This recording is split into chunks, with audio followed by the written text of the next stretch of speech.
Assalamualaikum warahmatullahi wabarakatuh. Perkenalkan, nama saya Tiara Indika Nurinata, NIM 2100217, Prodi Administrasi Pendidikan. Saya merupakan anggota kelompok 7 yang akan menjelaskan materi tentang masalah legitimasi kebijakan. Baik, materi yang pertama yaitu pengertian legitimasi kebijakan. Secara etimologis, legitimasi berasal dari bahasa Latin yaitu lex yang mengandung arti hukum. Kata legitimasi tidak dapat dipisahkan dari kata-kata seperti keaslian dan kenyataan. Adapun beberapa menurut para ahli tentang legitimasi, yang pertama menurut Zimmerman dan Zen. Legitimasi dapat dilihat sebagai penilaian sosial terhadap penerimaan, kesesuaian, dan keinginan. Legitimasi dalam pelayanan publik dapat dimaknai sebagai penerimaan, kesesuaian, atau keinginan masyarakat terhadap organisasi. Yang kedua, menurut Nur Hadi, legitimasi merupakan keadaan psikologis keberpihakan orang yang sangat peka terhadap gejala lingkungan sekitarnya berupa fisik maupun non-fisik. Menurut Maimunah dan Delta tahun 2020, legitimasi adalah pemberian wewenangan untuk membuat dan melaksanakan keputusan sebagai bentuk pengesahan dari masyarakat. Diindikasikan oleh Silalahi, dikutip oleh Ali Imran, legitimasi berasal dari kata legitimaci, yang berarti memberi kekuatan atau posisi pada premis aktivitas kerangka politik terhadap siklus penataan rekomendasi untuk menangani isu-isu yang muncul di ranah publik.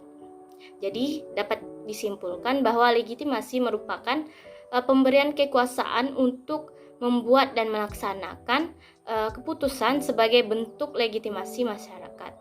Dalam hal ini, jika kebijakan pendidikan terkait dengan implementasi kebijakan pendidikan, maka dianggap sah setelah diketahui oleh masyarakat dan pemangku kepentingan. Materi selanjutnya yaitu perlunya legitimasi kebijakan. Tujuan adanya legitimasi ialah mampu memberikan wewenang otorisasi terhadap kebijakan pendidikan, sehingga di setiap tindakannya akan dipatuhi oleh sumber daya manusia sebagai yang menjalankan atas kebijakan tersebut. Kebijakan pendidikan, arah pijakan yang akan menghadirkan otorisasi kebijakan ialah berdasarkan hukum peraturan negara tertinggi maupun terendah yang dapat menghasilkan legalitas. Adapun manfaat dari legitimasi yaitu yang pertama, menciptakan stabilitas politik dan perubahan sosial, kedua, mengatasi masalah lebih cepat, ketiga, mengurangi penggunaan saran kekerasan fisik, dan terakhir, memperluas bidang atau kesejahteraan, meningkatkan kualitas kesejahteraan. Selanjutnya, proses legitimasi kebijakan. Legitimasi ini sangat penting karena dapat berimplikasi positif dan negatif. Tahapan memperoleh dan mempertahankan legitimasi dapat dibagi menjadi 3. Yang pertama, secara simbolik, yaitu dengan mengutamakan kepercayaan masyarakat secara simbolik berupa simbol-simbol seperti penghormatan terhadap nilai-nilai budaya dan tradisi serta kepribadian yang baik. Contohnya kegiatan upacara kenegaraan. Yang kedua, prosedural, yaitu janji kemakmuran material kepada rakyat. Contohnya, menyediakan layanan kesehatan dan pendidikan yang lebih baik. Yang ketiga, materi. Materi merupakan menentukan anggota DPR, presiden, perdana menteri, dan lainnya dengan mengadakan pemilihan umum.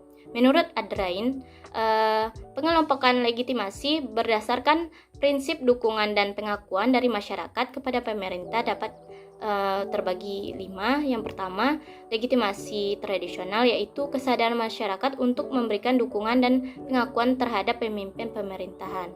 Yang kedua, legitimasi ideologi, yaitu masyarakat menaruh dukungan kepada pemimpin pemerintahan. Yang ketiga, legitimasi kualitas pribadi, yaitu kesadaran masyarakat dan dukungan kepada pemerintah karena pemimpin memiliki kualitas pribadi yang karismatik dan sikap baik hati serta prestasi yang membanggakan di bidang tertentu. Yang keempat, legitimasi prosedural, yaitu pemimpin memiliki kewenangan menurut tata cara yang ditetapkan undang-undang sehingga masyarakat memberikan persetujuan dan dukungan kepada pemerintah. Yang terakhir, legitimasi instrumental, yaitu masyarakat memberikan kesadaran dan dukungan kepada pemerintah karena pemimpin tersebut menjamin dan menjanjikan kesejahteraan materi atau instrumental kepada masyarakat. Selanjutnya, materi yang terakhir yaitu problem di dalam legitimasi kebijakan. Adapun beberapa problem yang ada di dalam legitimasi kebijakan. Yang pertama, adanya kekuatan dari masa lalu perumus kebijakan yang sudah tidak menjadi perumus lagi. Kedua, adanya kebijakan dari kelompok yang memiliki persepsi, visi, dan kepentingan yang tidak sama dengan para perumus dan legitimator kebijakan. Yang ketiga, adanya penentangan dari kalangan konservatif terhadap kebijakan yang belum lama dirumuskan. Yang keempat, adanya penolakan dari pelaksanaan rencana sebelumnya yang tidak lagi berkinerja. Yang kelima, adanya hambatan dari pertemuan yang moderat hingga sistem yang dibuat akhir-akhir ini. Yang terakhir, sebagai akibat perlawanan dari golongan konservatif dan masa lalu perumus kebijakan yang bukan lagi perumus penyapu pendukungnya.